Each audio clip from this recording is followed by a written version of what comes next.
President, with the current value of the dollar, do you think it's declined too much? No, I think it's great. I mean, the value of the dollar, look at the business we're doing. No, dollar's doing great. You know, it's very interesting. If you look at China and Japan, I used to fight like hell with them because they always wanted to devalue their yen. You know that? The yen and the yuan. And they'd always want to devalue it. They devalue. And I said, not fair that you devalue because it's hard to compete when they devalue. But they always fought, no, our dollar's very good. President Trump saying he's okay with a weak dollar, adding fuel to what was already the deepest drop since his erratic tariff rollout last year, fanning fears that his policy flip-flops could force investors to pull back from the US. Live from Sydney, I'm Paul Allen. This is Insight, where we dive deeper into the stories that matter with crucial context and sharp analysis. Well, Indonesian stocks tumble after MSCI pauses certain index changes over transparency concerns. Meanwhile, South Korean equities top Germany's market value to become the 10th largest worldwide, helped by tech stocks.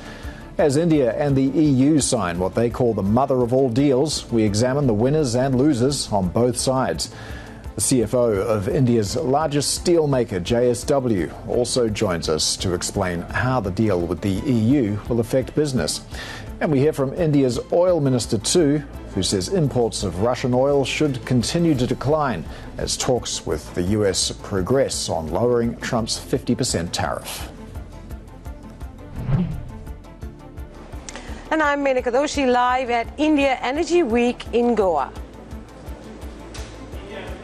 The chairman of Kawasaki Heavy, the Japanese conglomerate that makes everything from motorcycles to ships and industrial robots, speaks to us here about the business climate and, of course, the currency.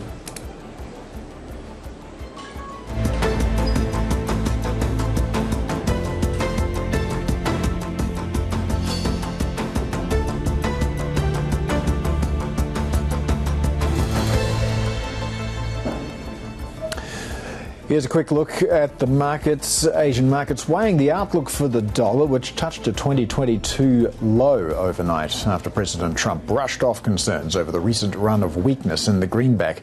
And that remark also helped send gold to yet another fresh record. We'll also be watching the results of Japan's 40-year bond auction. That's later this hour, and it comes on the heels of that bond meltdown last week that pushed yields on the 40 to a record high. And Indonesian stocks under pressure today after MSCI said it would pause certain index changes, citing persistent fundamental investability issues and investor concerns over coordinated efforts to distort prices. So for more on the latest market moves, let's get to our Asia Equities Managing Editor, Lianting Tu. Lianting, let's start with that huge move in Indonesia. What prompted this from MSCI?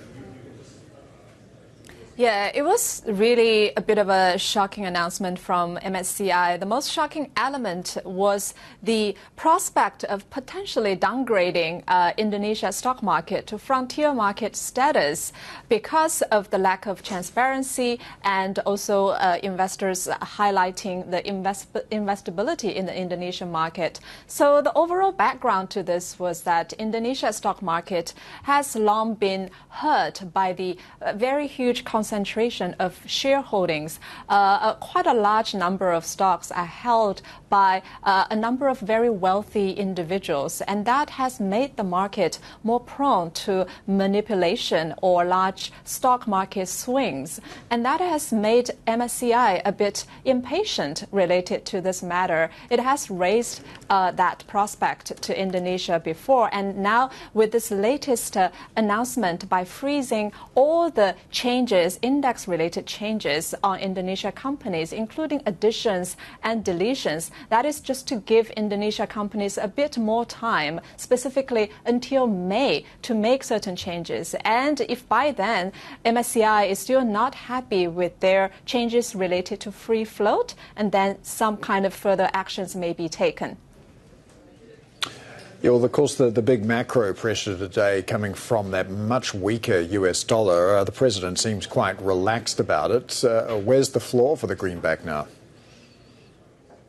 Yeah, I think the greenback really is a major story of the day. Right now, we're seeing a bit of a reversal of the early moves. Dollar has paired some of the losses, and we're seeing the dollar is actually a little bit stronger against its G10 peers. I think the ramification of this weaker dollar, I should say, is that it actually it's boosting a variety of asset classes. For example, the MSCI Asia Pacific Index, that is denominated in a dollar. So if the dollar is weaker, the index will certainly look better. And of course, precious metals are also denominated in the dollar, and that is providing further tailwinds for the precious metals. And you see today, both silver and gold are actually having another strong day.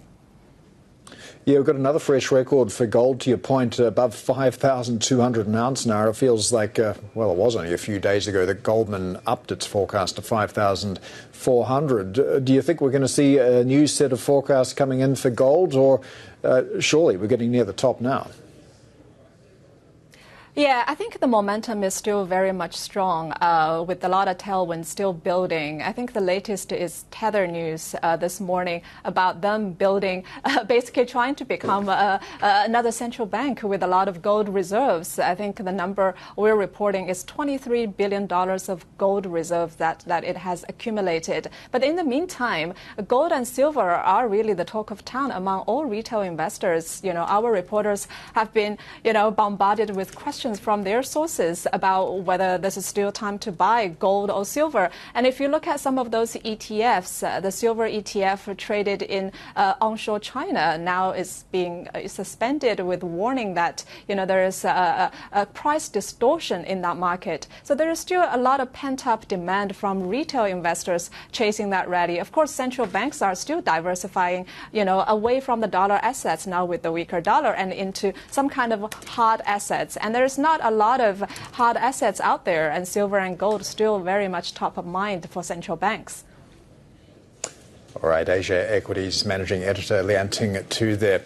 Well, let's get a bit more on the weak dollar's impact on markets. We're joined now by Yuting Shao, Senior Global Macro Strategist at Manulife Investment Management. Yuting, thanks so much for joining us. And I do want to start with those moves that we've seen in the greenback. I mean, President Trump seems quite relaxed about this. It does, in many ways, dovetail with the America First agenda. So with that in mind, can we expect to see more weakness from the dollar going forward? Yeah, to your point exactly. Overnight, we had quite massive moves in dollar in terms of taking turn for weaker. And President Trump seems to be relatively okay with the trend that we've seen. So in our opinion, we think this trend could potentially have a bit more to run, given that from a U.S. perspective, they do want to see potentially a weaker dollar that support the export side of things to narrow back the trade deficit, as well as support the global manufacturing rebalancing. From risky asset perspective, to the earlier reporting, a weaker dollar does support rate sentiment, and Asia as a region tend to benefit from that as well.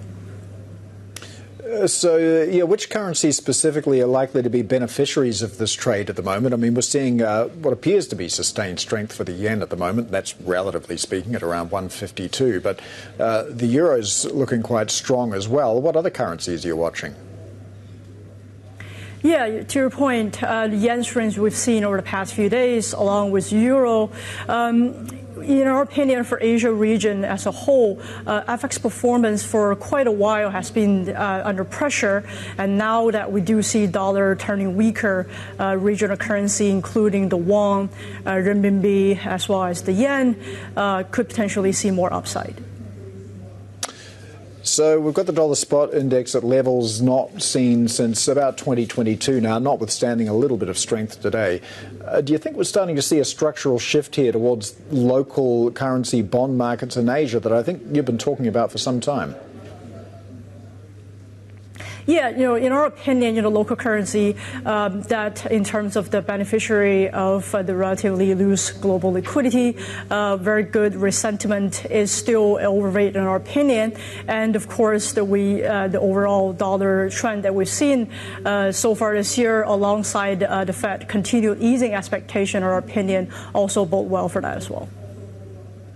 Well, let's talk a little bit about moves that we've seen in equities markets as well, because, you know, we're seeing a little bit of weakness in Japan today, but the Kospi just keeps on powering ahead, up by almost another 1% today.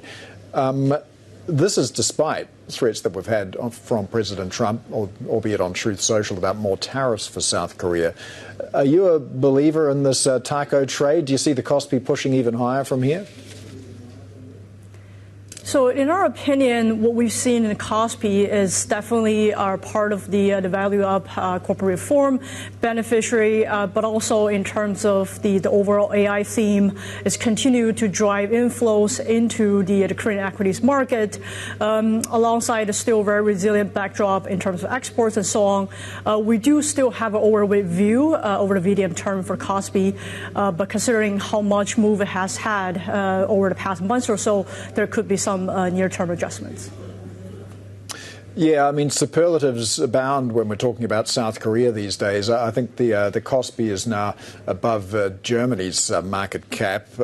We've also got SK Hynix. It's now worth more than the entirety of China's chip ecosystem combined. So how do you approach investing in the tech space at the moment in Asia? Do you feel like there's more upside for SK Hynix and these South Korean names, or do you see better value in buying Chinese tech?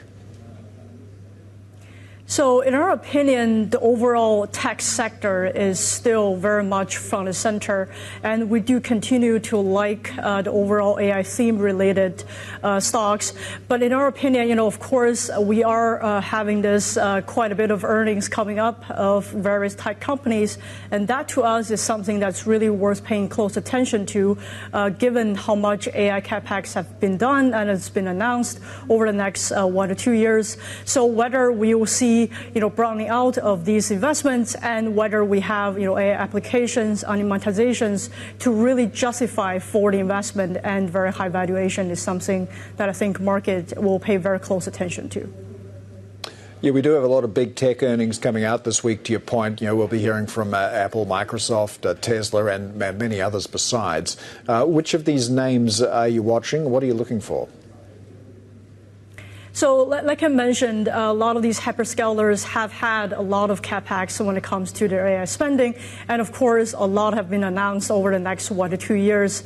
So in our opinion, whether investors are satisfied with what they're seeing in terms of the earnings improvement and the overall forward guidance is something that we'll pay very close attention to.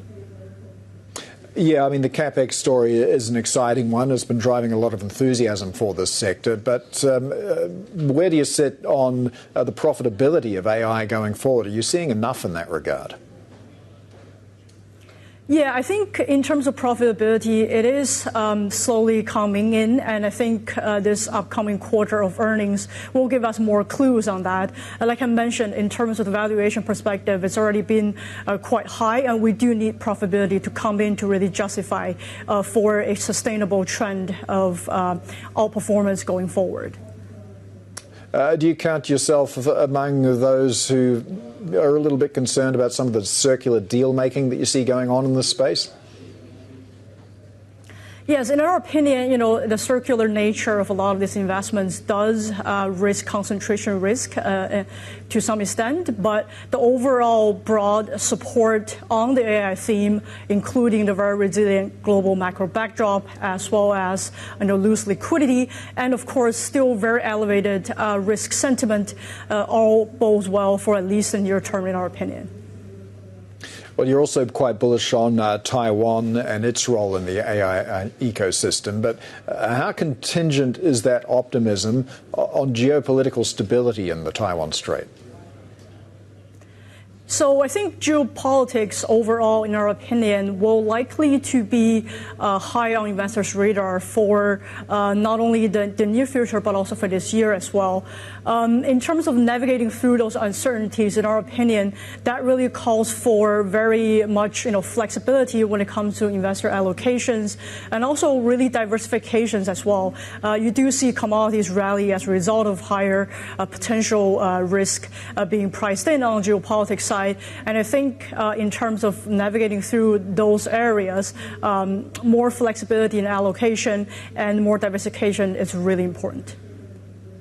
If you're looking to hedge against the AI trade, what's your favourite go-to? I mean, India is quite a popular move in this respect. Yeah, so overall, we've seen on the macro side of things for India, it is still looking very good. Growth has been very resilient. But the overall investor flows, especially outflow from foreigners, has been a concern. Trade uncertainty for quite a while have really weighed on sentiment as well. But of course, to the early reporting, the deal between Europe and India is going to help improve that to some extent. And we think, gradually India will start to become more attractive. Given it hasn't really benefited much from the rallies we've seen with AI-related themes. But for the moment, we still want to see more inflows coming back for us to turn more bullish on our views for Indian equities. Well, we've also got a Fed decision coming up this week, of course, not expecting any change. But what are you expecting to hear around the commentary? And do you think maybe the idea of 2 rate cuts this year is starting to look a little optimistic? Yeah, we have the FOMC upcoming. In our opinion, we agree with where market sees. We think they're likely to hold for this time. But of course, a lot of focus will be put on the press conference of Chairman Powell in terms of where the Fed is headed, especially how to navigate through some of the recent volatilities that we've seen in market. So in our opinion, we still look around 3 cuts for this year. It's a little bit more dovish compared to market pricing. But we do think in terms of the overall balance of dual mandate, the weakness in labor side of things does start to weigh more on the reaction function of the Fed. And in terms of whoever comes up as the next nominee for the Fed chairmanship, the more dovish policy stance will likely to be the case. And that in turn have, in a way, force us to start pricing in the probability of a lower Fed funds rate. Can you unpack that a little bit more for us? Because the jobs market in the US doesn't look that bad. Inflation's still sticky. Growth is very robust. Consumer sentiment's good. Are you expecting things to turn dark in the US? In our opinion, we think, the overall growth backdrop is still very resilient. On the inflation side, we do think inflation is still relatively sticky. It's stabilizing, but it's above 2%. But the labor side of things, you do see some early signs of labor starting to weaken. So that really is going to force more weight on putting on those evaluations, especially when you think about there's midterm election coming up. So labor side of things and employment will start to take more focus from the Fed thinking perspective. So that really, in our opinion, could potentially lead to more moves on the Fed side. But of course, with everything that's happening in terms of dollar weakness, helping to boost liquidity, and in terms of the overall global risk sentiment is still very resilient, that does bring some risk to us, in terms of our baseline thinking. But our view of more Fed cuts this year on the back of potentially a more dovish candidate leading the overall Fed is going to be a very key thinking in terms of the overall Fed trajectory as well. All right, Yuting Shao of Manulife Investment Management, thanks so much for joining us today. Still to come on Insights, India and the EU seal a free trade deal after almost 20 years of negotiations. We'll take a look at the winners and losers on both sides next. This is Bloomberg.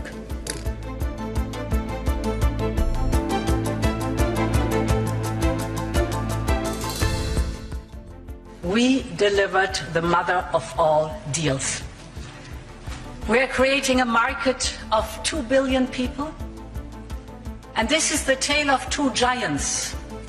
And by combining these strengths, we reduce strategic dependencies at a time when trade is increasingly weaponized. India has completed its biggest and most historic free trade agreement.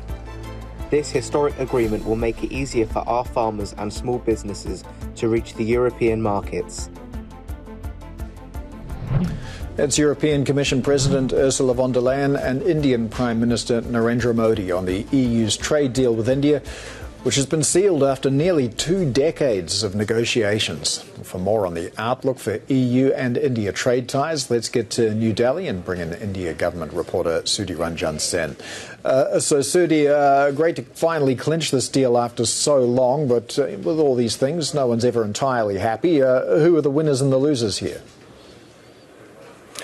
Well, I mean, from the India side, the big winners, and that's how it is being projected, is textile. And why textile is important is it's one of the biggest employers, or generates one of the biggest employments after agriculture. And yesterday, after announcement of the deal, the Trade Minister of India kind of stressed on this point that textile is going to be one of the biggest beneficiaries. There is gems and jewelry that's going to benefit out of this. There is also machine tools and the other, exports that other parts of the export basket of India that's going to benefit. On the other hand, the EU gets to, import vehicles into India, about 250,000 vehicles. That's about 5 times what India has allowed the UK. So it's kind of win-win. That's how it was projected by both sides. It's a kind of win-win from both sides, playing on the the strength of the two entities, so to say. So, to what degree does this deal offset some of the tariffs that Indian goods are facing in the US right now? That's a very difficult question to answer immediately, and partly because it will all depend on how it all plays out on the ground, how the companies move in and stuff like that. But the broad understanding is that if it doesn't completely offset the hit from the United States, there is going to be some respite, and that is exactly what India's policy is. It's trying to broaden and widen out its export basket and geographies, so that it's not dependent on the United States, which is its biggest export market. So in that way, it is a very big deal for Prime Minister Modi, for Indian business and the economy. Well, India's dairy sector remains protected under this deal, which should surprise no one. But there was some interesting horse trading, if I can use the term, around autos. Can you tell us a little bit more about that? Well, I mean, India has been traditionally very, very, sensitive about industry and, my apologies, about agriculture and the dairy sector. And the reason for that is, again, it's one of the largest generator of employment, and it is not the most productive part of the economy. As compared to, say, the dairy or the agriculture that you see in the United States or in the European Union. So India has been traditionally very sensitive. It is a no-go area, and according to this deal that has come through, not only with the European Union, with UK, we have seen these sectors largely being protected. So it's for Prime Minister Modi, it's a win, but at the same point of time, the bigger picture is that with these little reforms or these FTAs, he's also getting this thing through of reducing tariffs, getting the economy to be less protectionist. So so that is what he's playing on internally. All right, Bloomberg India government reporter Sudhi Ranjan Sen there. And we have plenty more ahead. Stay with us. This is Bloomberg.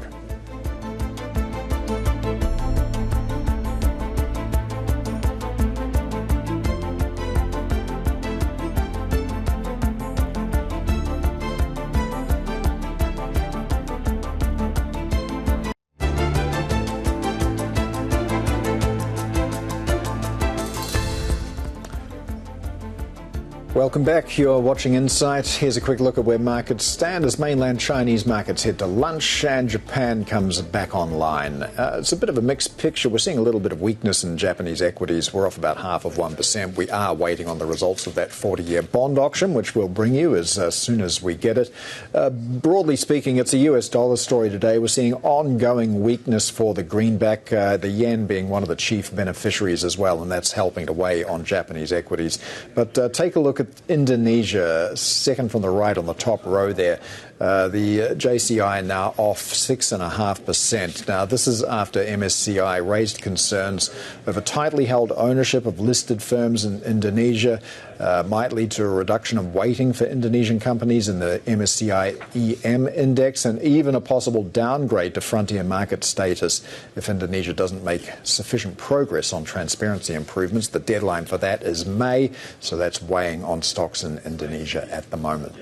Now, we're also tracking Chinese AI stocks after Alibaba-backed Moonshot AI released an upgrade of its flagship model ahead of an expected rollout by local rival DeepSeek. The firm says the latest version of its Kimi model can process text, images and videos simultaneously from a single prompt. China's biggest AI players are racing to deliver updated products as DeepSeek teases a major new release. And we're heading back to the Goldman Sachs Global Macro Conference in Hong Kong, where our Chief North Asia correspondent Stephen Engels standing by with our next guest. Steve.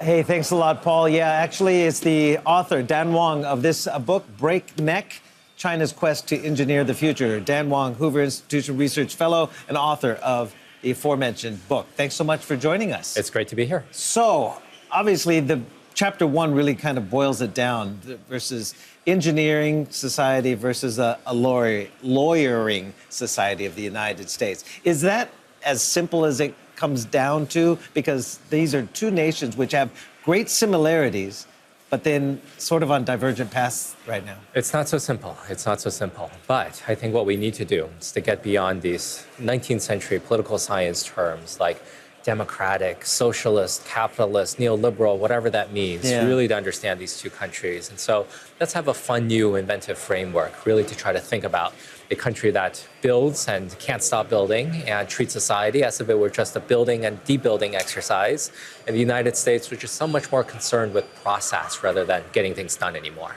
Yeah, that's right. I mean, in a nutshell, Breakneck postulates that while China is on the engineering state, I mentioned about the lawyering society, but we can also counter that the United States also has great innovation. What is happening in Silicon Valley, what's happening with Elon Musk and the like.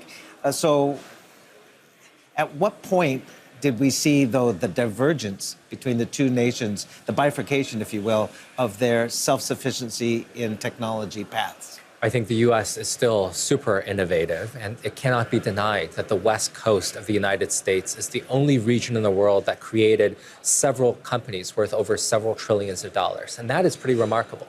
But so many of these innovations are confined to the digital realm and the software realm. And I think since the 1960s, the U.S. simply hasn't built enough. Not enough homes, not enough transmission lines, not enough mass transits or roads and bridges. And so I think that the U.S. has mostly diverged. It used to be an engineering state. It certainly built a lot of highways, rail, all sorts of fantastic projects like Apollo missions or a Manhattan project. But a lot of it has declined, and I think the U.S. needs to get back into this ethic of delivering for its people and doing what it says it needs to do. And also sort of focusing on vocational jobs as well. I mean, Jensen Huang of NVIDIA has talked about the new millionaires are going to be, electricians and plumbers, right, in the AI age. And we all heard what Tim Cook famously said about why he moved outsourced a lot of his manufacturing to China was about the tooling engineers. You know, in China, you could have several football fields full of them. In America, it'd be hard to find a single room full of tooling engineers. That's right. What does that mean, though, in the age of AI, that China, with its DeepSeek moment and the springboard that is created? Yeah, I think the only thing that we can find football fields worth of in America are football players. Yeah. And I think that what we need is a few more of these tooling engineers, don't you think? So if we're taking a look at the U.S. and China in terms of AI competition, there is no doubt that the U.S. is still ahead on the most sophisticated reasoning models, and they just have so much more compute capacity and so much more data centers to train the best models. But if we're taking a look beyond training the best models, China has a lot of advantages. It has a lot of electrical production. There's now 40 nuclear power plants under construction in China. There's 0 under construction in the U.S. They have a lot of talent that they can use. And if we take a look at just how society is using AI, The U.S. is much more services driven. There's a lot of business people, consultants, lawyers. What if the U.S. just uses AI to file a lot more lawsuits, while China uses its manufacturing workforce to make a lot more iPhones, a lot more drones, a lot more munitions? I think China has a lot of advantages here as well. There are downsides to this societal engineering, if you will, though, in China. You mentioned you have a whole chapter on COVID zero or zero COVID. You were in Beijing, I believe, when COVID erupted. And there was a shock to confidence, no doubt. And that I think the scars from COVID zero are still there in China. So how do you take the confidence that we've seen in the last year since that DeepSeek moment and basically translate it to the consumer and to the household? It is a challenge. China's richest city, its most populous city of Shanghai, where I was also a resident, suffered probably the most traumatic lockdown ever attempted in the history of humanity. And you can see that a lot of people have been upset. In the weeks before zero COVID broke down, I saw some of those protests in Shanghai, and there was a lot of people with a lot of frustrations. And I think this is one of these issues with China's consumption issues now, that there's pretty high youth unemployment. A lot of households don't have the confidence to spend cash. They've been scarred from zero COVID. Now, that might be different in third-tier cities, which had less traumatic lockdowns. But this is certainly one of these problems that come if you treat society as if it were just another building material to be remolded and torn down as you wish. You also spend a whole chapter, chapter 6, on Fortress China, about the long-term desire of many younger people to immigrate and to go abroad. Has that changed in the last year or so? I mean, things have really become sort of fractured between China and the United States, and also on TV and state media in China, you see the societal ruptures that are happening on the streets of America right now. I know far fewer graduates or college applicants going to America right now. That's more than just anecdotal evidence. What needs to be rectified on that front? Yeah, well, unfortunately, what's changed over the past year is that America has turned itself into a bit of a fortress with a very deep moat to try to terrify a lot of people, including some of the weakest members of society. And so I think that there is greater hesitation from Chinese really to spend a lot more time in the United States. At the same time, I'm coming to you from Stanford University, which is still a place where many Chinese would love to go. And I think that there are many Chinese engineers, scientists, entrepreneurs, normal people who would love the chance to establish themselves in the United States if they were given a chance. What's your conclusion of this book? I mean, clearly China has more engineers. The United States, as you say, has too many lawyers. So they're very similar in their work ethics, Americans and Chinese. But do the differences set the world on the path of bifurcation? What I would love is for the U.S. and China to learn a little bit more from each other. I would love if the U.S. could be 20% more engineering and actually build homes and mass transit that people need. I would love it if the Chinese could be 50% more lawyerly, so that people actually don't have their creative impulses strangled and that the individual rights can be respected. I think that will create the flourishing China that the Communist Party wants. All right, Dan Wang, thanks so much for your time and sharing the insights into your newest book. This was a lot of fun. All right, going to send it back to you guys. That's a wrap from us here at the Goldman Sachs Global Macro Conference in Hong Kong. All right, thanks, Steve. That's our Chief North Asia correspondent there, Stephen Angle, speaking with Dan Wang, Hoover Institution Research Fellow and author of Breakneck. While that conversation was taking place, we got the results of Japan's 40-year bond auction, very keenly watched by the market here. We are seeing the big cover ratio was 2.76. That was a bit higher than the 2.58 at the last auction. The 12-month average is at 2.53, so the big cover ratio 2.76. Those bonds yielding 3.72%. That's against 3.555% in the prior sale. And we're seeing futures largely unchanged after that bond sale. The result initially dropped, but we are now seeing a little bit more demand for JGBs at the moment. So that 40-year bond sale going off smoothly, and we're seeing the yields moving a little lower there, 3.93 at the moment. Coming up, India's energy transition in the spotlight at its annual Energy Week. We're going to get insights next on the Modi government's goal for nuclear expansion with the World Nuclear Association Director General. This is Bloomberg.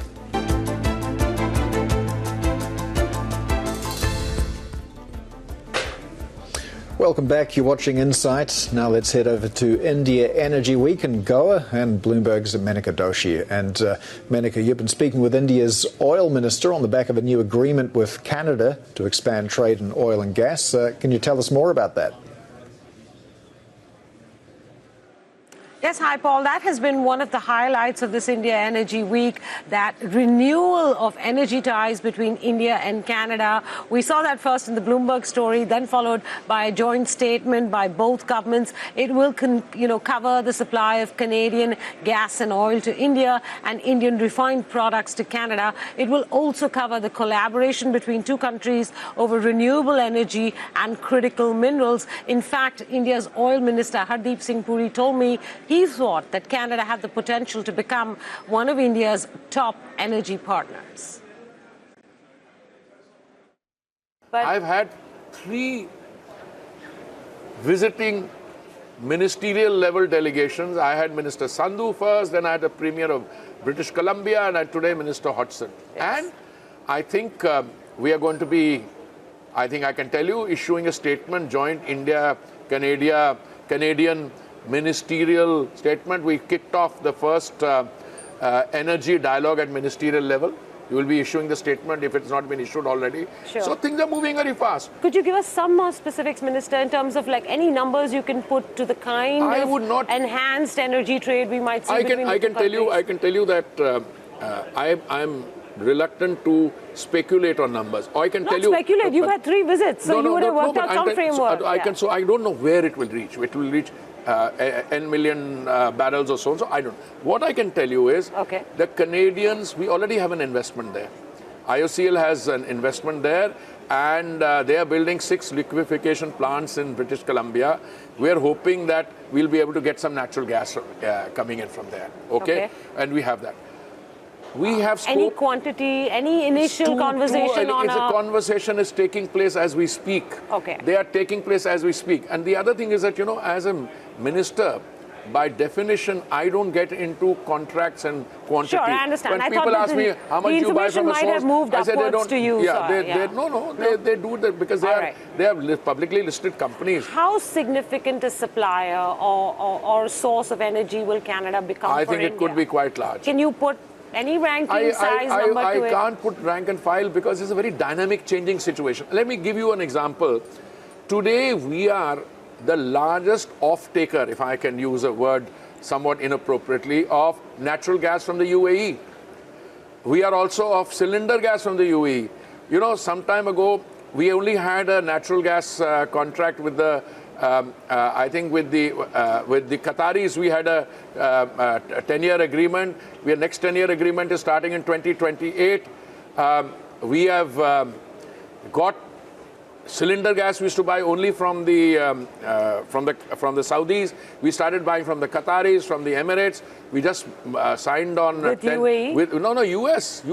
Yes. UAE we have already into very big. We have to UAE. We signed on a quantity now. Total with UAE on natural gas, we are at a very high figure.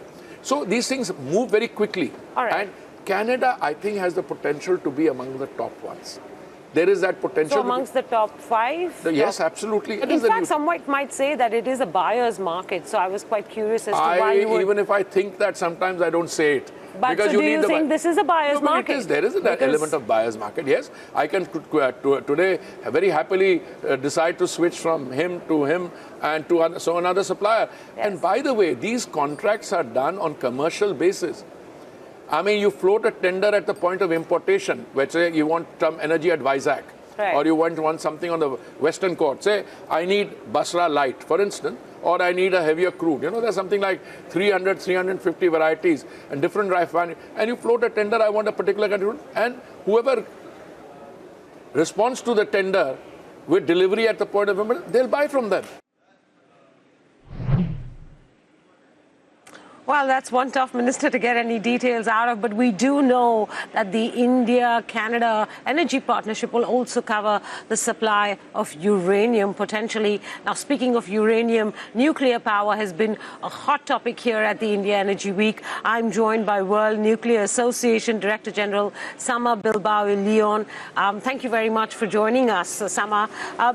I want to talk about the realistic achievement of India's very ambitious goal of 100 gigawatts of nuclear energy by the year 2047. Have you seen enough done in terms of the legislative architecture, in terms of opening up to foreign investment, in terms of private participation within India to feel like we are making progress to that big number? Well, you said it.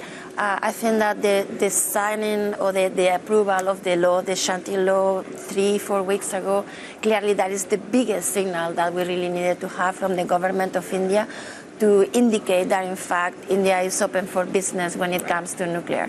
So that is the bigger signal, and we are seeing at a global level a lot of interest from private players to come to India, and we already are seeing the companies in India to start getting ready to actually start moving forward. So the MPCILs of India, MPCIL already has very clear plans on how they see the opportunity, and then there are many other companies that are already looking into adding to this space. Do you expect announcements of partnerships soon enough? Well, I think that the first thing that everybody is waiting for is how this law is going to be implemented. So the law is a very good signal, but the devil is in the details, of course. So what action are they hoping to see?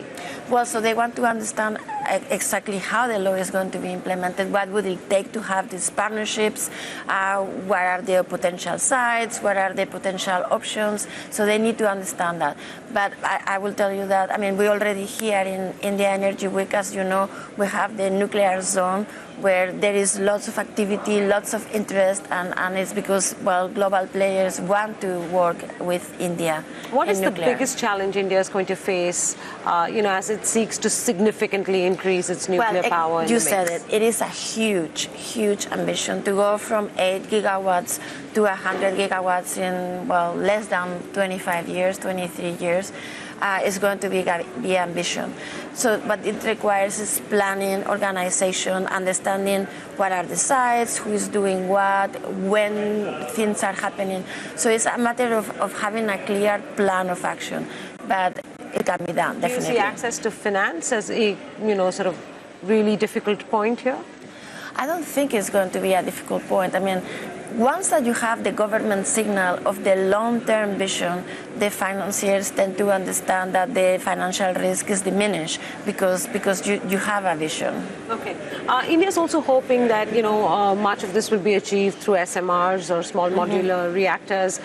Generally speaking, not just for India, but for across the world, do you think this is a viable technology? We've started to commission some experimental work on this. Right, so small modular reactors will play a role in this global tripling of nuclear capacity by 2050, but it won't be the only thing. I think we are going to see many large reactors, both in India and everywhere else in the world, where small modular reactors may be very good. For example, in India, is as we are trying to repower coal units, for example. So, because the size of a small modular reactor tends to be very equivalent to the size of a coal power plant, so they are a very good match.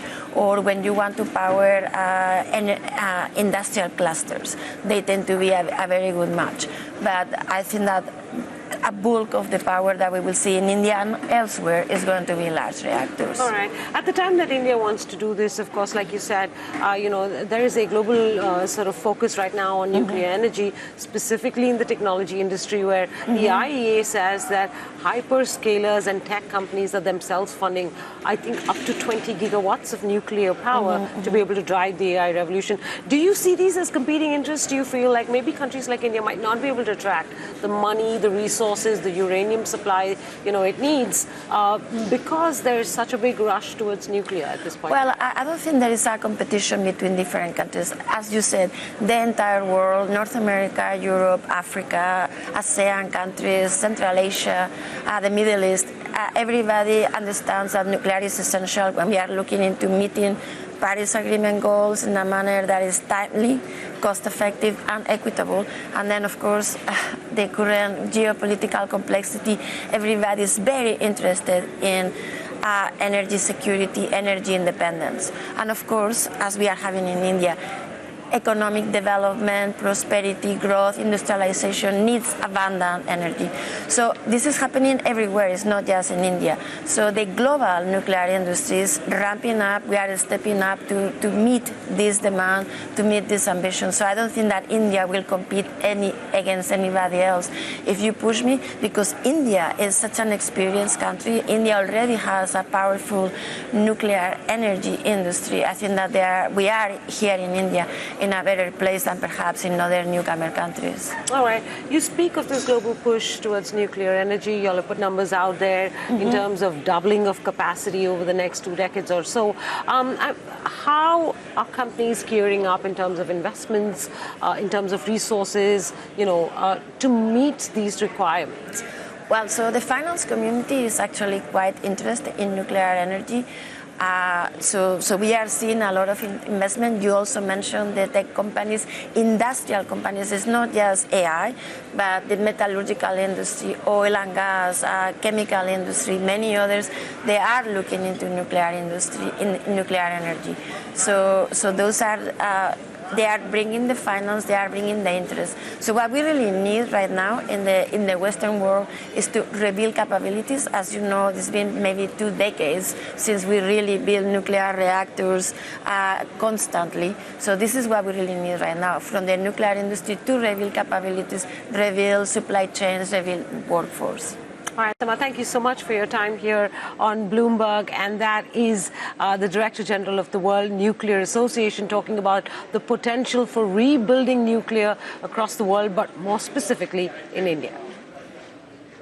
All right, thanks, Menika. That's Bloomberg's Menika Doshi speaking with Sama Bilbao y León, Director General of the World Nuclear Association. Let's have a look at India markets are tracking. They did open about 9 minutes ago, and we're seeing broad-based gains at the moment. The Sensex better by 0.75%, and those gains being reflected across all of the major markets in India. Need to talk about the rupee there, one of the few currencies that's not really catching that much of a tailwind from a weaker US dollar.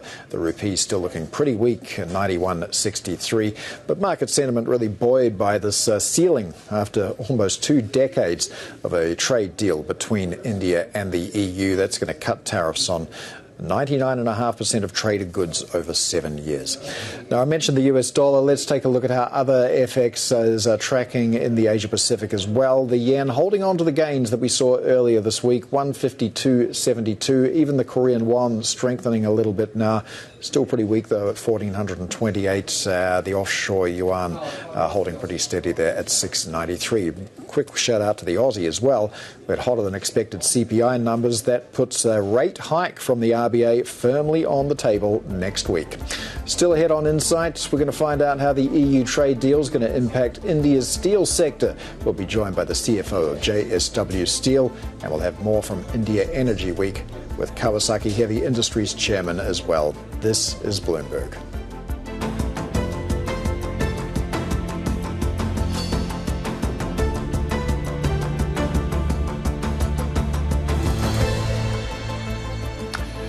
Welcome back. You're watching Insight. Let's take a look at markets. We did have a Japanese 40-year bond auction last hour. That went pretty smoothly. The bid cover ratio, in fact, a little bit higher than usual. The Nikkei a bit softer, though. We're off by about 0.2%, perhaps a function of a weakening US dollar, which means stronger Japanese yen. The yen holding on to those gains we saw earlier in the week, 152.76 at the moment. But across the equities complex, it's another risk-on day. The Kospi once again leading the way, better by about 1%. And gold, not on that board, but take my word for it, it's hit another record. The Indian rupee, 91.64 at the moment.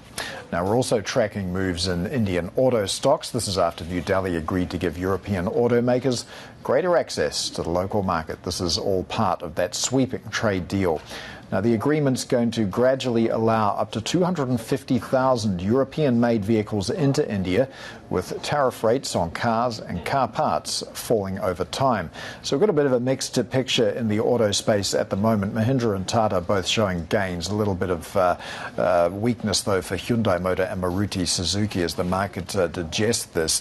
There's going to be tariffs on Indian-made EVs within the quota going into the European Union, also eliminated over 10 years.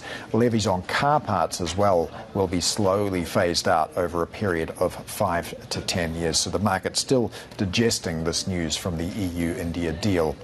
Now, despite the setback for car makers, Indian Prime Minister Narendra Modi is hailing the agreement as good for his country's manufacturing and services sectors. European Commission President Ursula von der Leyen noted its significance against a backdrop of global tariff tensions. India has completed its biggest and most historic free trade agreement. This historic agreement will make it easier for our farmers and small businesses to reach the European markets. We delivered the mother of all deals. We're creating a market of 2 billion people, and this is the tale of two giants. And by combining these strengths, we reduce strategic dependencies at a time when trade is increasingly weaponized.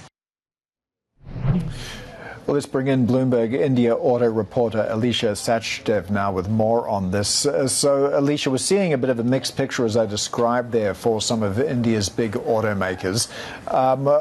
Why is this? Why are we seeing a few gains for some and a little bit of weakness for others? Can you unpack the implications of this EU-India trade agreement for us? Right, Paul. Clearly, the markets had some time to absorb and understand the impact of the trade deal, which goes on to say that the mass market, which is where the bulk of the listed car makers in India operate, are not going to face such a huge setback.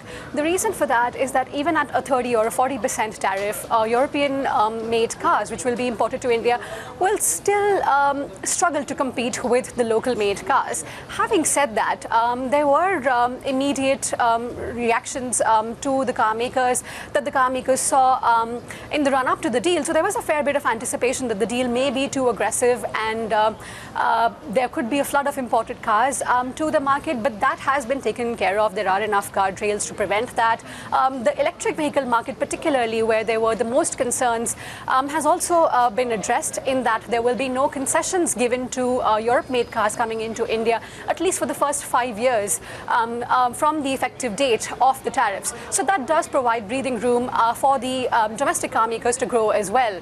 That does explain the mixed reaction, but having said that, it is a shot in the arm for European car makers who've been in India for 2 decades, almost as long as the India-EU FTA was being negotiated, and have kind of struggled to see significant gains in the market. While this does not still address those long-term issues of scalability in the local market, it does allow them to import cars that they have in Europe pretty quickly into the Indian market now, and at lesser duties than they would have had to pay earlier.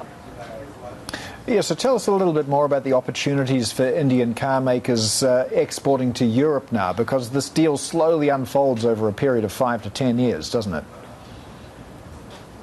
Yes, and the quota given for imports into Europe is actually pretty significant as well at 625,000 cars. It's 2.5 times the quota that India has given to European car makers. Having said that, while the number does seem pretty large, India does not export all those many cars, and most of our exports actually do go to the Latin American or African markets. We do not have a lot of trade, cars going into Europe to begin with. But for small and affordable EVs particularly, and India is going to start making quite a number of those in the next few years, this will be an attractive opportunity. And European Union does want those cars to come into its market to address its own national interests as well. So there is the opportunity for Indian car makers, also for traditional internal combustion engine manufacturers who are investing in lots of capacity in India currently. This will open up a new front and make them more globally competitive. All right, Bloomberg India auto reporter Alicia Sachdev there. Well, former European Commission President Jose Manuel Barroso says Indian trade negotiators are some of the toughest in the world. He told us the new free trade agreement is a signal of a new world order. The Indians, for me, are probably the most tough negotiators in the world. Yeah. Very tough negotiators. And there was also heavy protectionism there. So the fact that now both the European Union and India, they conclude among themselves the biggest trade deal ever for each one of them, I think it's a very important signal of the new world order. Well, let's get more on the impact of the EU-India trade deal now with Swayam Saurabh, the CFO of India's largest steelmaker, JSW Steel. Swayam, thank you so much for your time today. I just want to start by getting your initial reaction to the EU-India deal and how you see it impacting India's steel sector, not just with the potential for EU imports of steel products, but export opportunities as well. No, thanks, Paul. Thanks for having me here. It's very positive. Although there isn't a lot included here for steel export out of India, but it is still positive because number one, it brings certainty. Number two, the engineered goods should go up over future years. That should, help steel consumption in India. And number three, it still allows for a mechanism where via quota, there would be an opportunity for Indian steelmaker to still continue to export to Europe. Plus, what we understand, Europe, the part of this deal, there is an announcement of about $500 million transition support to Indian steelmakers to gradually transition to a cleaner steel. So all of this put together is positive in our view. In terms of the cleaner steel issue, and I mean, this falls under the acronym CBAM, which is effectively the regulation and taxing of carbon emissions. Are there any implications for JSW or other Indian steel producers in this deal? Well, of course, CBAM, basically translates into a transition where disincentivization, gradually goes up as you export a steel which has higher carbon content. But what we are seeing already is prices of steel in Europe are gradually inching up, which should offset part of the margin impact one would expect. But more importantly, in terms of bigger picture, I think JSW Steel and also most Indian steelmakers are far more positive and focused on domestic market, India as a market. That market has grown consumption, double digit in last 4 years. This year should be around 7% odd. And this runway to grow will be there for next 5-7 years. And hence the focus for all steelmakers, including JSW Steel, remains India. Of course, export need to be done when, sometimes you get lumpy capacities.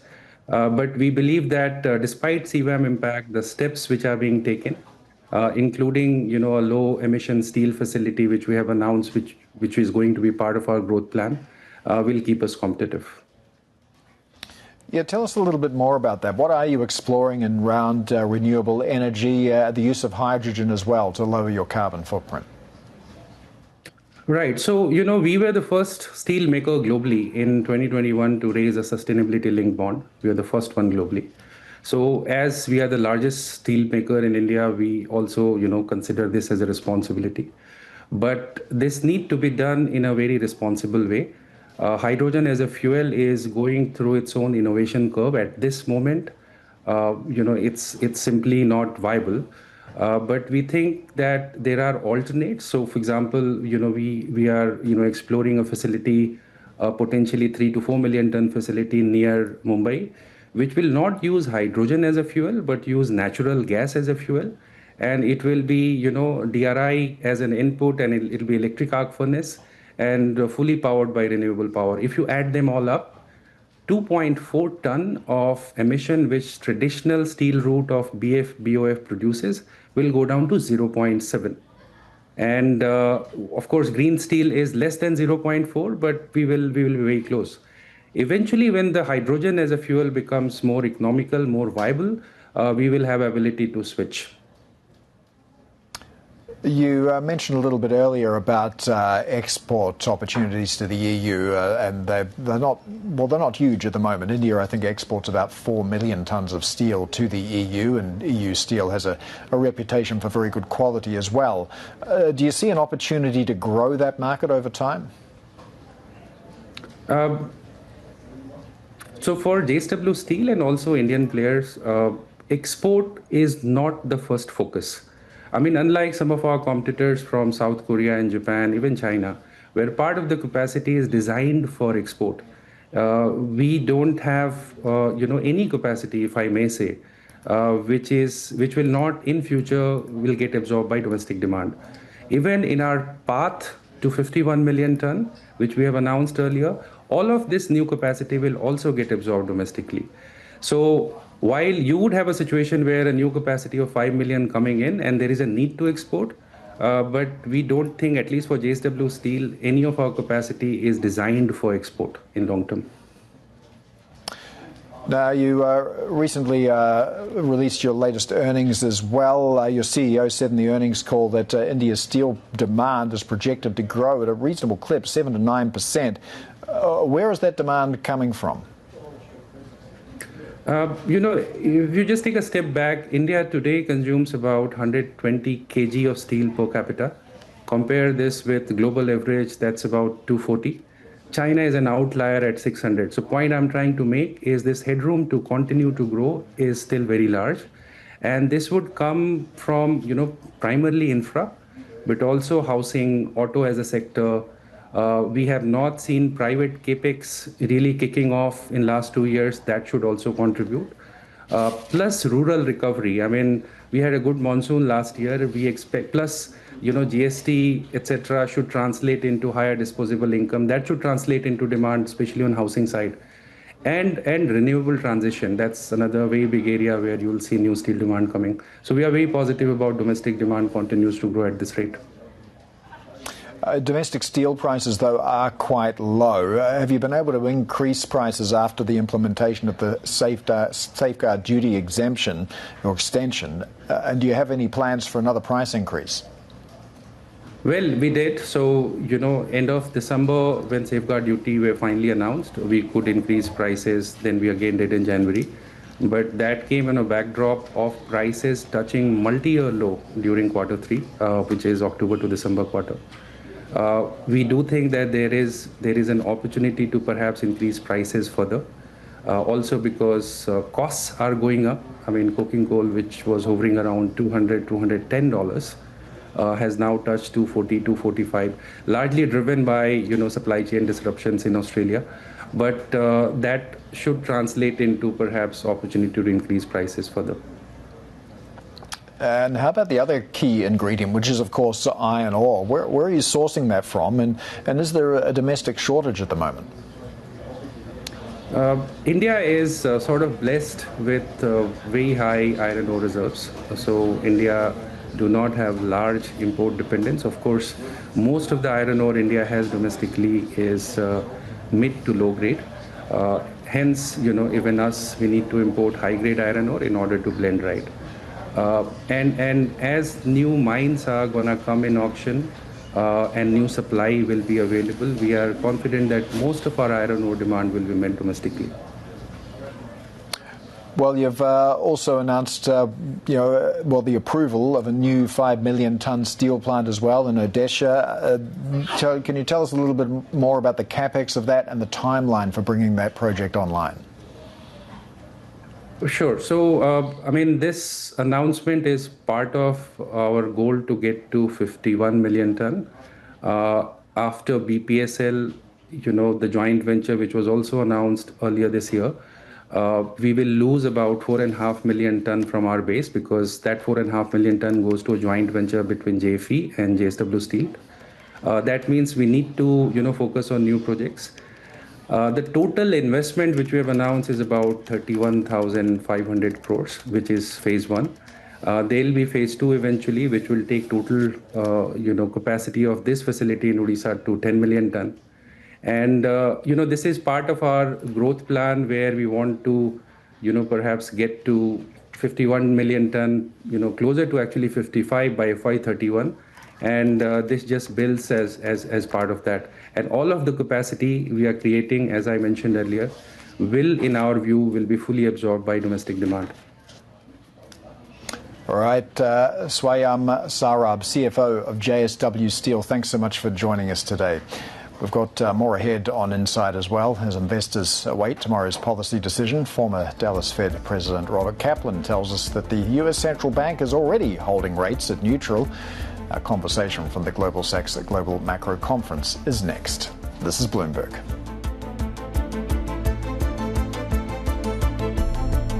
Canada has the potential to be among the country's top energy suppliers. Speaking to us at India Energy Week in Goa, Hardeep Singh Puri told us more about the ongoing talks to boost energy ties with Ottawa. I've had 3 visiting ministerial level delegations. I had Minister Sandhu first, then I had the Premier of British Columbia, and today Minister Hodgson. Yes. And I think we are going to be, I think I can tell you, issuing a statement, joint India-Canadian ministerial statement. We kicked off the first energy dialogue at ministerial level.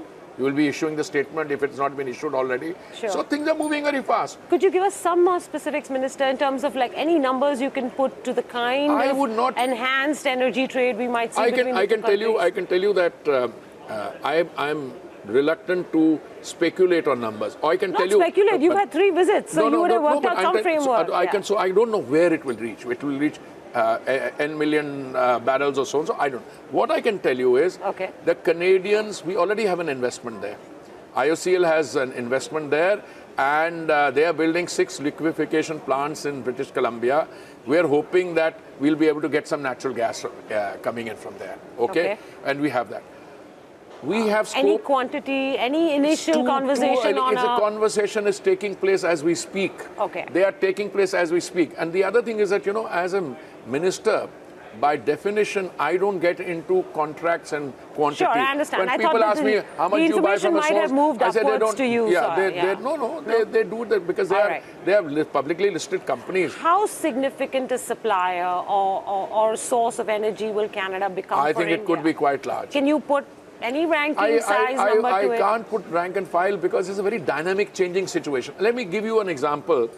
Today, we are the largest off-taker, if I can use a word somewhat inappropriately, of natural gas from the UAE.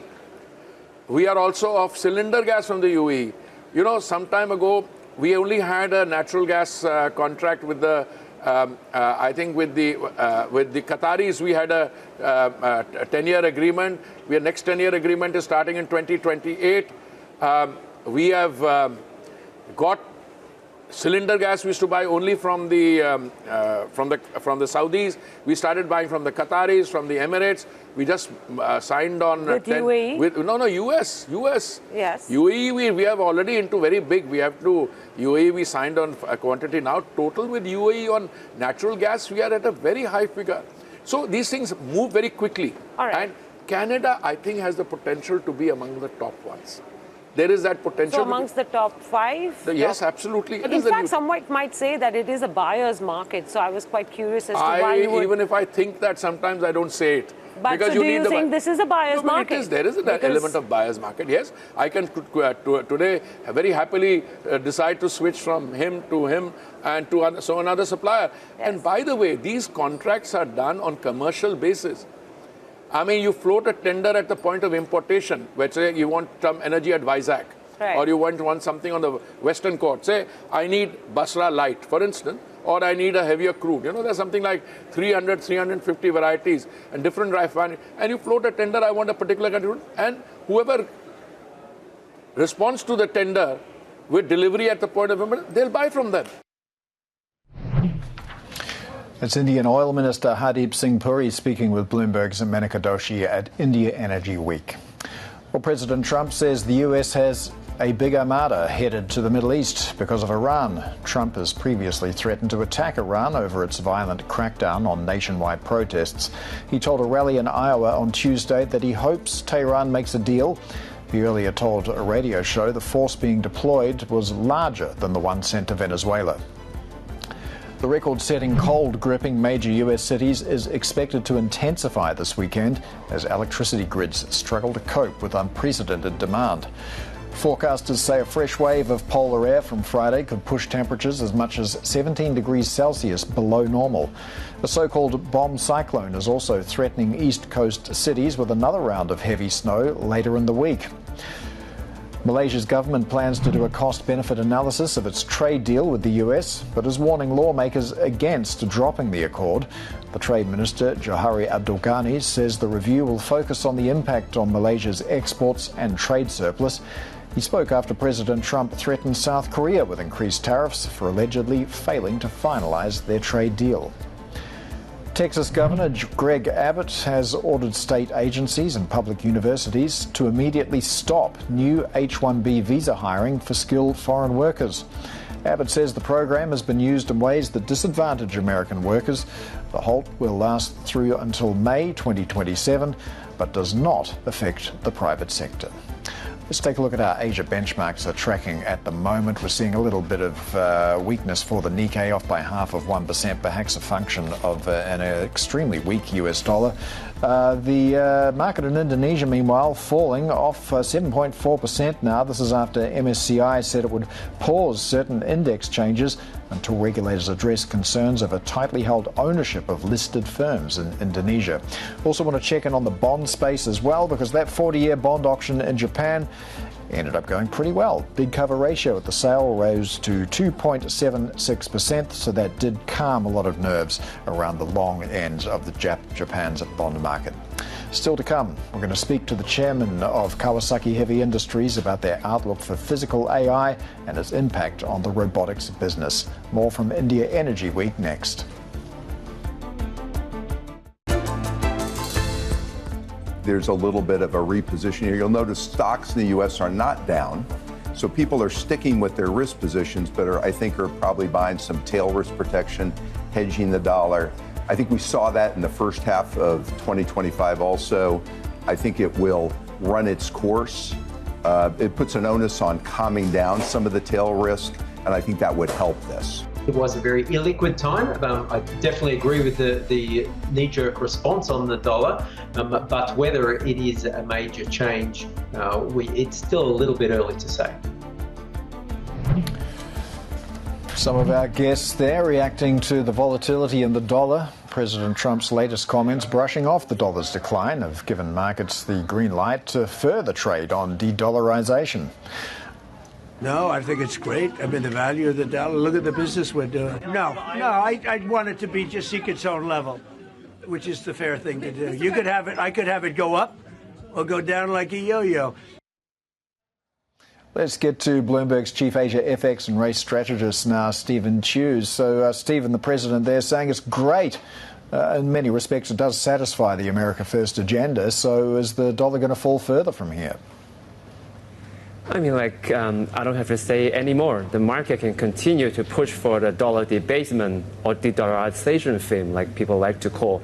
It's quite clear. I mean, nobody knows, what's the red line for President Trump, but one guess or one gauge could be the dollar lows during his first term, talking about, say, the dollar index, we're talking about below 90, near 88, 89, and we are far from that. So at least from this perspective, there's still a lot of room for dollar to drop. So it's a matter of picking the currency that could outperform within the non-dollar space. In terms of currencies that outperform, I mean, what's your top pick? Are we looking at the yen here? Is it going to hold on to those gains that we saw this week? Yeah, absolutely. I mean, the yen is certainly one of the beneficiaries during this theme. Of course, market is still very concerned about a coordinated intervention between US and Japan. And we had our model talking about a fair value of dollar yen close to 129. Looking at US-Japanese rate gaps, it's pointing to about 120 to 130. So there is still a lot of downside for dollar yen from here. I mean, if you ask me within this year, 140 to 145, it's a sure possibility from here, but we're still about 150, so way to go. All right, Stephen, thanks very much for joining us. That's Bloomberg Chief Asia FX and Rate Strategist, Stephen Chu. Let's get back now to Menaka Doshi in Goa, standing by with an executive from a major Japanese multinational conglomerate. Menaka. Well, Paul, speaking of currencies, I have with me Kawasaki Heavy Industries Chairman Yoshinori Kanehana. And whilst I'm about to deep dive into the growth opportunities for this very large business across the world and specifically in India, what I'd first like to ask you, Chairman Kanehana, and welcome to the show, is how you're assessing the impact of what we've seen play out in Japan with regards to the mayhem in the bond market, the depreciation of the yen, though we are seeing a mild recovery over the last few days. How do you see Japan industry react to this? Of course, our company cannot influence yen-dollar exchange rate. It's all government and the market relations. And recently, the bond in Japan is weak. A lot of people start selling. That will increase the interest rate. Yes. And a lot of the media is mentioning the government, with Japanese government and the U.S. government is trying to stabilize. We don't know, but they never said they did it. So we are just watching. And the biggest concern is fluctuation. If that yen-dollar exchange rate is stable, that's okay. And our rate for the fiscal year 25 is 145 yen per dollar. And 2 months from now, it's the end of the fiscal year. So we almost hedge all the currency. So it doesn't affect the fiscal year, the 25, but the 26 will be exposed in the exchange rate. So we are just watching the whether the exchange rate will be going where. We want a stable the rate between dollar and yen. So we want to ask government and the market government to stabilize the yen-dollar exchange rate. Do you think enough has been done to achieve that stability? And also, how do you see rising yields in Japan impact the ability of companies like yours to carry out the very significant expansion plans that you have, not just locally, but across the world? Our company is exporting a lot of goods, and yen-dollar exchange rate will be. So if the yen was depreciated, our profit will go up because of a lot of goods go outside. But we also import a lot of things. So roughly speaking, half of the exchange rate will be affected to our business. So if the yen depreciated, the profit will go up. But we need the stability in the yen-dollar exchange rate. And rising yields? Yeah. Okay, all right. Let's talk about where you see the most growth opportunity. I think some of the key thrusts across your group right now have been in hydrogen, in robotics, and then, of course, India as a geography has been a promising one. Talk us through what you expect 2026 will bring. From last year, especially a lot of the tech company like Microsoft, NVIDIA is approaching us. You know, the buzzwords is a physical AI last year. Yes. And the NVIDIA approached us. What they're saying is that they have the brain, but they don't have the manipulator, hands, legs. So they're looking for the partner to provide them the legs, the arms. And they picked up Kawasaki because we are manufacturing the robot. It's a humanoid. We started from 10 years ago. So NVIDIA is looking for Kawasaki as a partner for them to develop the physical AI, AI brain with the robot humanoid. So that's the area recently growing up. And also, how big an opportunity do you see that to be? And there is some talk of potential chip shortages over the course of this year and next. Yes. Given the huge demand, what do you or how do you assess the situation? Yeah, I know the problem. They are shorting the chip, GPU, PTU, and the many companies in Japan are working to expand the capability of producing the chips. So I hope within a short period they can recover the production rate, I think. As yet, you are not anticipating any shortages, is what you're saying, right? Pardon? As yet, you are not anticipating any shortage, is that what you're saying? Yeah. Okay. Speaking of hydrogen, you have an aggressive target out there in terms of growing your hydrogen business. You are currently just commissioned the world's largest liquefied hydrogen carrier. Yes. What about the hydrogen value chain excites you most right now? A lot of countries like India start producing the green hydrogen. AM Green in India. I think they will start operation next year, and they already have an off-taker, the Uniper, Germany. They will buy 500,000 tons of green ammonia per year. And for example, NEOM in Middle East, they will start production next year. So I think this year is actual implementation of hydrogen production. But hydrogen can be produced in all over the world if the electricity renewable is cheaper, like India, Middle East, Chile. It's a strong wind. But how to carry that hydrogen? And at the moment, the Middle East, India is looking for the ammonia, because ammonia, everybody knows how to handle the ammonia. But the ammonia, you need to crack to extract the hydrogen, need the energy. So I think the best way to carry the hydrogen is in a liquefied hydrogen form.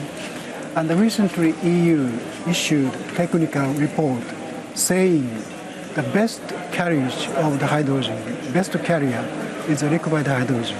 Right. But technology is not there. So that's why we are going to build a big ship, 40,000 cubic meter big ship by 2030, as well as a receiving terminal near Tokyo that will have a 50,000 cubic meter of liquefied hydrogen tank. And we will do the test to verify we can carry large volume of liquefied hydrogen between the continent. Right. Once we complete that technology, we are welcome to produce green hydrogen in India, and we liquefy it within a liquefied hydrogen form, and we will carry from India to like Europe, to Japan, to US. US maybe they will produce by themselves, but how far away are we from sort of the viable commercial production of hydrogen? Because hydrogen's been talked of a lot over the last few years, but as yet no one has been able to find economic success around it. Because the hydrogen is a secondary energy, so that will be expensive compared to the fossil fuel. Yes. That's why, like the Japanese government will subsidize at the beginning stage to subsidize the price difference between the fossil fuel and hydrogen.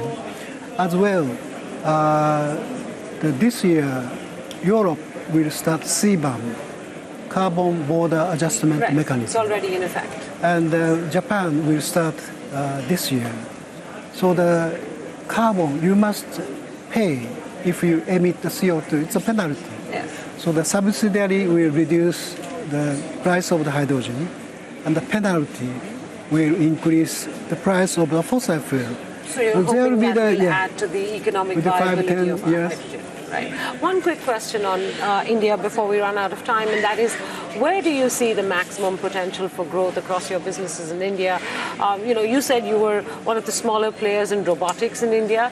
Are there other areas you're exploring right now? We are talking with the Ministry of Transportation in India. For high-speed rail? High-speed rail between Mumbai and Ahmedabad.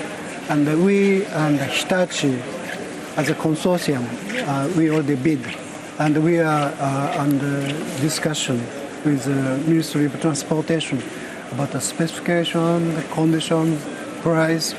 So hopefully, if we reach the agreement, we start delivering the car at the beginning part. The later part, we teamed up a partner. We found a partner in India, BHEL. Right. It's a big Yes. industry company. So we're asking them to complete the later part of the train in India.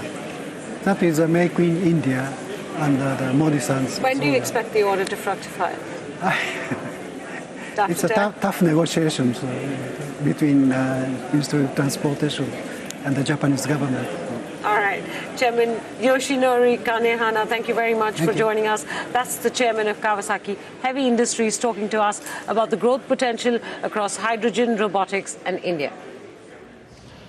All right, thanks very much, Manika. Just want to get you across some breaking news. Take a look at the Korean won. It's hit levels that we haven't seen since October, mainly a function of that much weaker dollar. And we've seen Asian currency indexes more broadly advancing to the highest level since July. Now, this is, of course, on remarks from President Trump that we heard a little bit earlier in the show. He made a number of remarks on the greenback, but among them, doesn't really care how much weaker the dollar gets at the moment.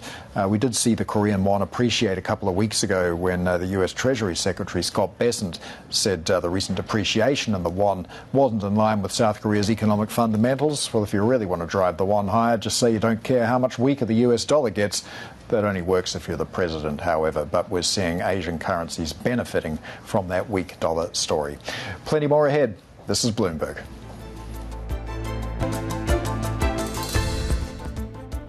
It's time to take a breath on these rate cuts. They've made a number of cuts that are still feeding through the economy. And so I think it makes sense in the face of elevated inflation and what seems to be coming this year that it would be a good time to pause and really take stock of how they assess the economy on both sides of their mandate. That's former Kansas City Fed President Esther George there, agreeing with markets that US rates are set to stay on pause tomorrow.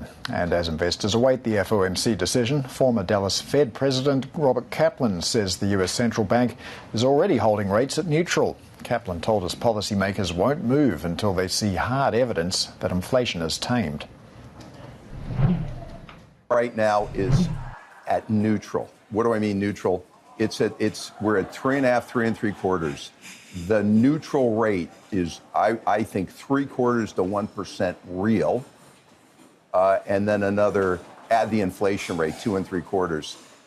With inflation still running at 2 3/4 and the expectations of stronger GDP growth, i.e., which may help the job market, I don't think they want to move until they see demonstrable evidence that inflation is improving. If they see that this year, they'll move, but they don't want to act until they see it. Is there disunity, though, among Fed participants? That was the concern. I talked to Patrick Harker, the former Philadelphia Fed president, who essentially said this causes problems. He was quite surprised in the last rate decision in December by that disunity. I don't think I think there's debate and disagreement, and I think that's a good thing. And here's why. When we were at 4, 4 1/4, 4 1/4, 4 1/2, it was easier to go along with cuts to buy labor insurance because we were still the Fed was still restrictive. The reason the tensions got higher is once you're getting to neutral, I think a good part of the group said, I don't want to be at neutral with inflation sticky and, by the way, above target for the last 4 or 5 years. I think you'll see now that they bought the insurance, I think you'll see a pretty good consensus among the group. We don't want to act until we see improvement. And your views again on Fed independence? Obviously, there's been lots of ramping up of rhetoric coming, whether it's from the DOJ and having the subpoena. Jay Powell stood strong. Yeah. Of course, he's going to be handing off his position. He could stay on as governor, though. How do you think this plays out? So let's take it in pieces. In December, a lot of people may not have paid attention to this. The governors voted unanimously to extend the term of all the bank presidents, other than Raphael Bostic, who's retiring. That might have surprised people. Unanimous vote, by the way. Okay, so I think there's more likelihood there'll be stability among the presidents. Then, if the Supreme Court does not allow action on Lisa Cook, you've got 4 seats with Jay Powell's the one that's up for grabs. I think he's likely, I would have thought, not to stay on. And so there'll be 4 seats with the new chair.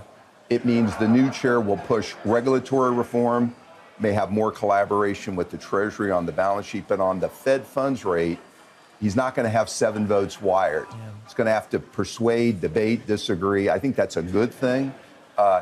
He'll argue that the Fed should anticipate inflation improvement. The committee will want to see it, and that'll be the debate. How do you read what's happening in Japan? Obviously, the yen is a beneficiary of the weaker dollar. It's at 152 and change right now. So there was a lot of chatter about intervention when it approached 160. Yeah. There's, fiscal challenges, obviously, and fiscal stimulus being proposed by the prime minister. But there's been a bond market rout and a lot of turmoil. How do you see this dovetailing with what's happening with the dollar? So here's the dilemma for Japan, and this is true of a lot of the developed world. Aging population, in Japan's case, shrinking workforce growth because of aging, and very high leverage. And so there isn't at this stage as much capacity or market willingness to go along with more fiscal stimulus. On the other hand, there's things that the central bank would normally do to protect the currency, i.e. raise rates. And I think talking about excess fiscal has sort of had an effect in the market. So I think you'll see that calm, and it will probably need a combination of some fiscal action and probably the central bank taking some action to protect the currency. But I think in between now and the election, I think they just want to calm this. The New York Fed did a rate check at the behest, perhaps, of Treasury to sort of send a signal to the market that there could be coordinated intervention. So obviously, I've seen the same reports. I think it's in the U.S.'s interest that you don't see the back end of the Japanese bond curve move up, because it will affect the back end of the U.S. Treasury curve. And so I think some rhetorical intervention, at least, doesn't surprise me, because I think it's in all of our interest to see stability. That's Goldman Sachs Vice Chairman and former Dallas Fed President Robert Kaplan there, speaking with Bloomberg's Stephen Engel. Here are some other stories that we're following. Holders of 2 China Vanco yuan bonds have accepted the developer's plan to delay the bulk of those payments by a year.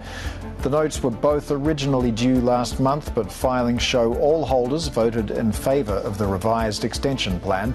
Vanco would now repay 40% of the principal on both bonds on January 28 and the remainder in December.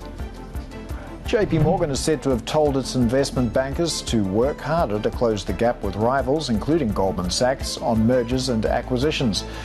According to sources, the co-heads of global banking say the group underperformed last year. JP Morgan's investment banking fees fell unexpectedly in the fourth quarter as revenue from M&A advisory declined. LVMH ADRs closed lower after sales at its key fashion unit fell over the holiday season due to sluggish demand. Organic sales for the fashion and leather goods division dropped 3% last quarter. That was slightly worse than expected. CEO Bernard Arnault is warning of a difficult operating environment and says LVMH will limit spending this year as a result. Anthropic is reportedly set to raise about $20 billion from venture capitalists and other investors in a new funding round. The FT's sources say that's double the amount initially targeted and would value the AI startup at $350 billion. Its report says the GIC and Coatue are leading the deal, along with Sequoia Capital also investing. Anthropic declined to comment to the FT. Let's take a look at our Asia benchmarks tracking. With the exception of the Nikkei, it is a mostly risk-on day. We've got the MSCI Asia Pacific Index better by almost 0.9%. Take a look at Indonesia, though. It's in a spot of bother with the MSCI. The MSCI saying it's going to pause certain index changes until regulators address concerns over tightly held ownership of listed firms in Indonesia, the threats of downgrading Indonesia to frontier status also lingering. The JCI off by 7.3% at the moment. Now, I mentioned currency weighing on the Nikkei. Well, pretty much every Asian currency in positive territory. The Korean won reaching levels that we haven't seen since October, and gold, a major beneficiary of that dollar weakness, hitting a new record. Plenty more guests coming up tomorrow, including Bank Jay Safra, giving us analysis on the Fed decision, and we're going to talk to Goldman Sachs about China's robotics sector as well.